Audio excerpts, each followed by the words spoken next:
Hi అండి. Welcome back to my channel. ఈరోజు video వచ్చేసి బ్రేక్‌ఫాస్ట్ ఏం పెట్టలేదండి. మీల్ వచ్చేసి రైస్ చేశాను. ఇక్కడ వచ్చేసి బీరకాయ పచ్చడి. నెక్స్ట్ ఇక్కడ వచ్చేసి ఉసిరికాయ పచ్చడండి. ఇవేందంటే మొన్న తీసి పెట్టాను కదా! షార్ట్ వీడియోలో ఒకటి పెట్టాను ఉసిరికాయ పచ్చడి. ఇంకా కొద్దిగే ఉందండి. అయిపోవచ్చింది. ఇదేందంటే లోపలున్నాయండి. కాయలొచ్చేసి లోపలున్నాయి. ఇంకా నేను ఇదేందంటే టమోటా పచ్చడిలాగా కనిపిస్తుంది కానీ ఉసిరికాయ పచ్చడి ఇది. ఇవి బాగా రెడ్డిష్‌గా ఉందండి.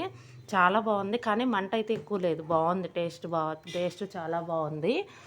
ఇక్కడొచ్చేసి నేను ఫంక్షన్‌కెళ్ళామండి. నిన్నొచ్చేసి ఫంక్షన్‌కెళ్ళాము. ఇక్కడ ఇంక పెరుగు తోడు పెట్టలేదనమాట. ఇంక పెరుగు ప్యాకెట్ తెప్పిచ్చాను. బ్రేక్‌ఫాస్ట్ గూడా చేయలేదు గదా! ఇంక మార్నింగ్ టైమ్‌లో ఏందంటే, ఇక మేము ఒక వర్క్ చేశాం అనమాట. హౌస్ గార్డెన్‌లో అది వీడియో పెడతాను. ఇక్కడొచ్చేసి కొంచెం బెండకాయలు ఎండిపోయినయి ఉన్నాయన్నమాట. అవి వచ్చేసి కోసి పెట్టామనుకోండి మనకి గింజలకుంటాయన్నమాట.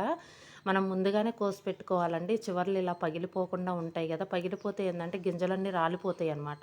మనకు వేస్ట్ అయిపోతాయి గదా! ఇంకా పగిలిపోకుండా ఉన్నప్పుడే, ఎండిపోయినప్పుడే మనం చూసుకొని గింజలవి ఒలిసి పెట్టుకుంటే ఒక కవర్‌లో గానీ, దేనిలో అన్నా వేసి పెట్టుకున్నామనుకోండి, మనకేందంటే వర్షాకాలం అది ఉపయోగపడతాయనమాట నాటుకోవటానికది.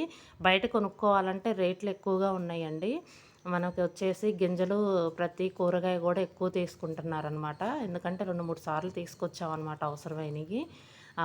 చిక్కుడు గింజలని, అదే కూర్చొని కాసే గింజలని అవి తీసుకొచ్చామనమాట. రేట్ ఎక్కువ తీసుకున్నారనమాట.